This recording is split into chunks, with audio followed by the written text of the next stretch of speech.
Hi, and welcome to English-Fabule. Are you learning English? Great. Let's learn English with a very interesting story. Don't forget to subscribe, like, and comment. Let's get started. A man named James Monsees is talking to important people in the government in Washington, D.C. This is happening in the summer of 2019. James looks tired and worried. He wears a dark suit. He tells the government people his name. He explains that he and his friend Adam Bowen started a company. The company is called Juul Labs. It makes a popular electronic cigarette or e-cigarette. James says they started the company with a clear goal to help adult smokers stop using normal cigarettes. But now the company has big problems. Many people are worried about Juul. A lot of young people, even teenagers in school, started using Juul products. James tells the government this is a serious problem. He says his company never wanted young people to use Juul. The story of Juul started about 15 years before this meeting, around the year 2004. James and Adam were students together. They studied at a famous university in California called Stanford. They were in a special program learning about product design. This program taught students how to create new products that people want and need. It mixed art, business, and engineering ideas. James and Adam became friends at university. One reason was that they both smoked cigarettes. They often took breaks together outside their classroom building to smoke. Both James and Adam were smokers, but they did not like it. James started smoking when he was a teenager, even though his mother hated cigarettes. Her father died from lung cancer caused by smoking. James felt bad every time he smoked, but he could not stop. Adam also tried many times to stop smoking, but he always started again. One night, while they were smoking outside, James looked at his cigarette. He felt it was a stupid habit for someone studying product design. He asked Adam, "Why are we still doing this?" They knew smoking burned tobacco and created dangerous chemicals. They knew it was very bad for their health. They decided they needed something better. Why not use their design skills to make a new product? This product could help smokers like them. It could give smokers the nicotine they wanted without the dangerous smoke from burning tobacco. This idea became their main project for university. It was the very beginning of the company that one day made the Juul e-cigarette. They hoped to invent a better way to use nicotine and change smoking forever. 2. A new idea. James and Adam wanted to make a new product to help smokers stop using cigarettes. But first, they needed to learn more. They talked to other students at their university. They asked them what they liked and did not like about smoking. Many people liked the feeling of smoking. They also liked smoking with friends, but they hated the bad smell. They also knew smoking was very unhealthy. The two friends started to do a lot of research. They found many old documents from the big tobacco companies. These papers were secret for a long time. The documents showed how companies made cigarettes addictive. They also showed how they advertised cigarettes, sometimes even to young people. James and Adam learned very quickly from these papers. They understood how cigarettes worked and why people smoked them. They also learned about older ideas for safer smoking products. Big tobacco companies tried to make safer cigarettes many years ago. Some products heated tobacco instead of burning it. Burning tobacco creates the most dangerous smoke. But these older products did not taste good and people did not buy them. Then James and Adam read about a newer invention from China. A man there created the first real electronic cigarette or e-cigarette. His e-cigarette used a small battery. The battery heated a special liquid that had nicotine inside. It did not burn anything. It made a vapor that people could breathe in. This was called vaping. This Chinese e-cigarette was becoming popular. James and Adam looked at all these older ideas. They saw the products that heated tobacco and the new e-cigarettes from China. They thought these products were okay, but they were not great. Some tasted bad. Some were not easy to use. Some did not feel like a real cigarette. The friends wanted to create something much better. They did not want to just copy cigarettes. They wanted a completely new device. Their device would give nicotine to smokers without burning tobacco. It needed to be simple and modern. They believed their product could be safer than smoking. They hoped people would like it more than cigarettes. They needed a name for their new idea. After talking with classmates, they chose the name Plume. They thought Plume sounded new and interesting. It reminded people of smoking but felt different. Plume became their main project for their university studies. They worked hard to develop their new idea. 3. Starting the business. After James and Adam finished university, they wanted to make Plume a real company. They worked hard on their idea. James worked at Stanford University for a short time. Adam lived with friends. They used a small room in Adam's house to build early models of their product. By 2007, they were ready to work on Plume full-time. But starting the business was difficult. It was hard to find money because Plume was a tobacco product. Many big investment companies have rules against investing in things like tobacco. James and Adam asked 50 companies for money, but they all said no.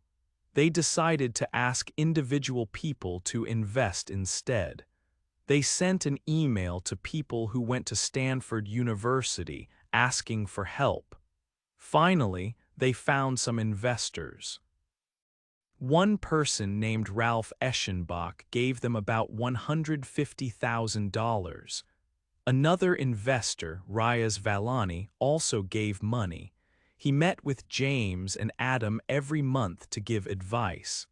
Slowly, they got enough money to start. In the summer of 2007, Kurt Sonderegger joined the company. He was one of the first employees. Plume did not have a real office yet.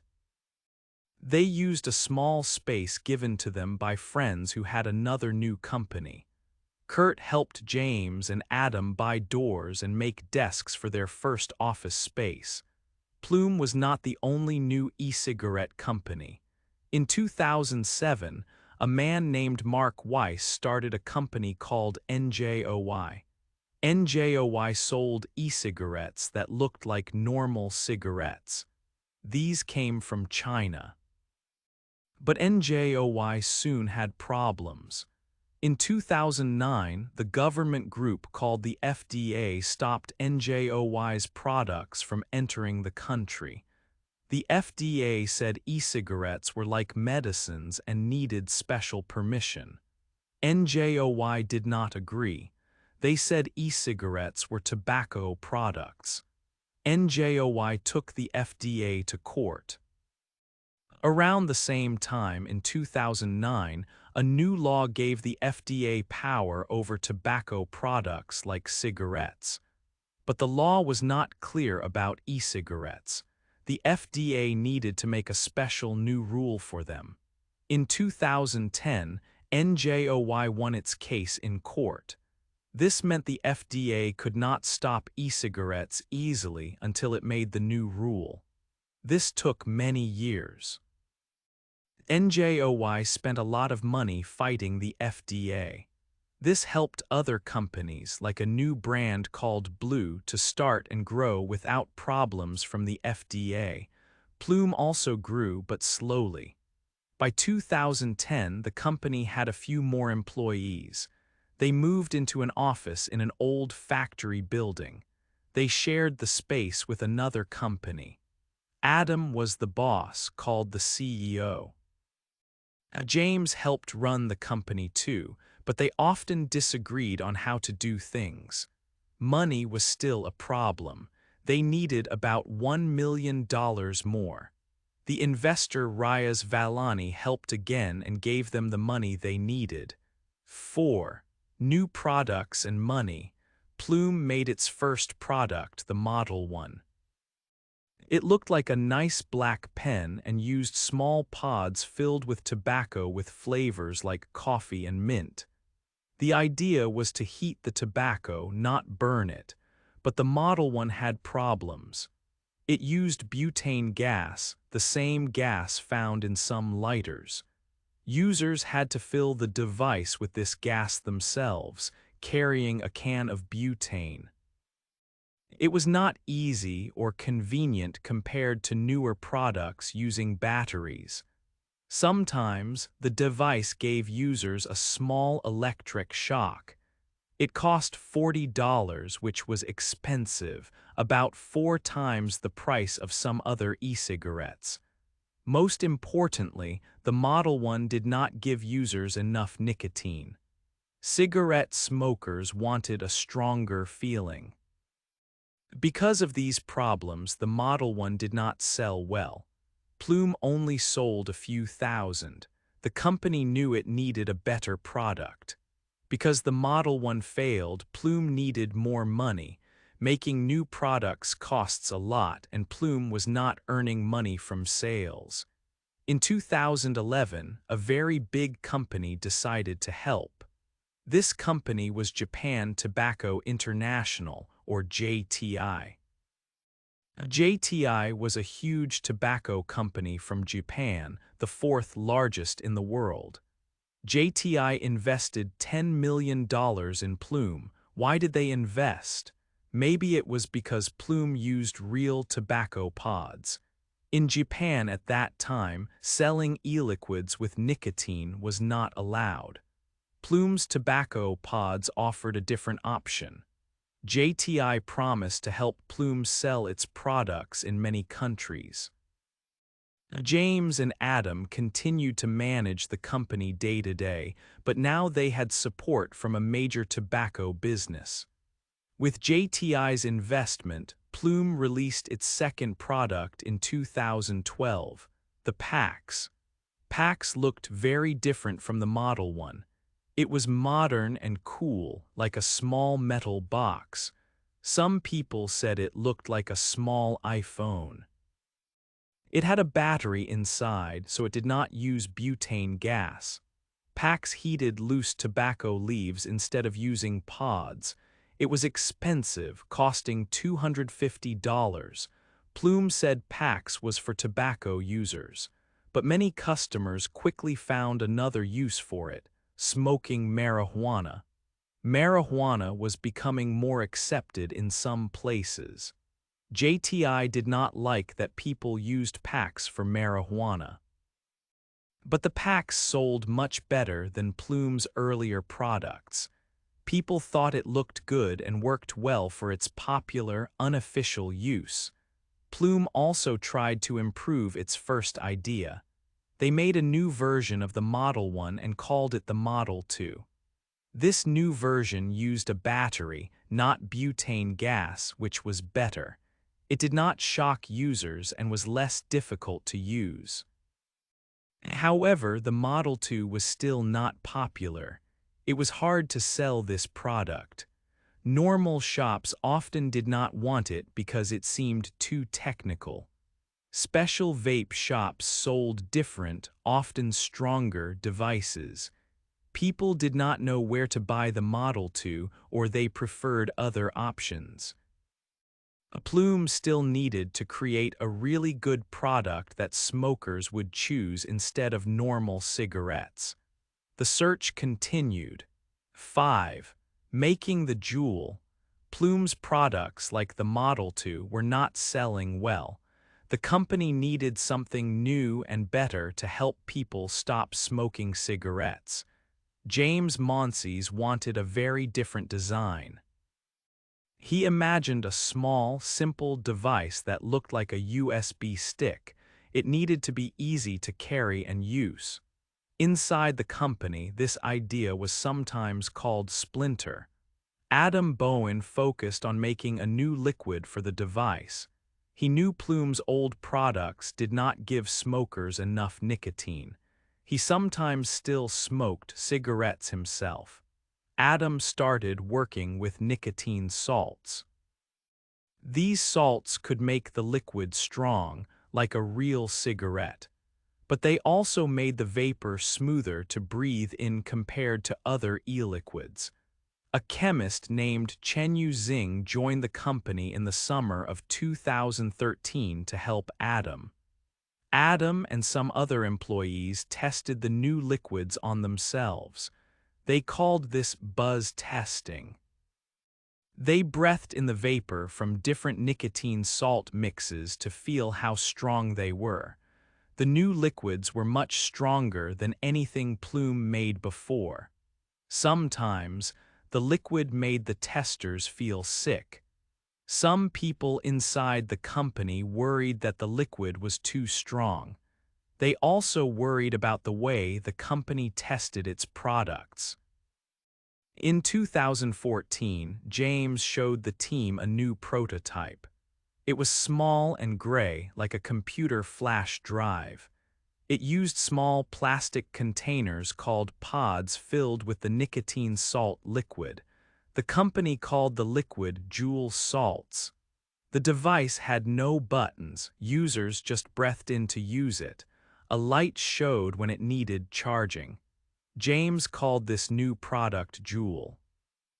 But making the device was difficult. It was hard to fit everything inside the small body. The pods often leaked liquid. This tasted bad and worried employees. Adam's team kept working on the liquid. They did more tests in New Zealand with 24 smokers. The tests showed that the Juul liquid could deliver nicotine into the blood almost as fast as a normal cigarette. For some people, it delivered even more nicotine. This was Adam's goal, to make something very similar to smoking. But when the company asked smokers to try the Juul, the results were mixed. Some people liked the new device. Younger smokers thought it looked cool and modern, but many smokers said the vapor felt too strong when they first tried it. It was different from other e-cigarettes they knew. The company wrote about the liquid's strength in its patent documents. They said it gave users a feeling more like smoking a cigarette. Even though some people worried it was too strong, the company moved forward. This new, small device with its strong nicotine liquid was the product that would become famous as the Juul. 6. The cool vape, Juul, arrived in 2015. The company celebrated with large parties in big cities like New York. They wanted many people to see and try the new product. At these parties, people could get free Juul devices. The company hoped guests would talk about Juul with their friends. To help sell Juul, the company started a big advertising campaign. It was called Vaporized. The advertisements showed young, attractive models. These models looked cool and fashionable. They were laughing, dancing, and using Juul devices. The ads used bright colors and interesting shapes. The company wanted Juul to look modern and stylish, like a new technology product. They hoped these ads would make people think Juul was better than other e-cigarettes and much better than normal cigarettes. However, not everyone liked the vaporized ads. Some people worried about them.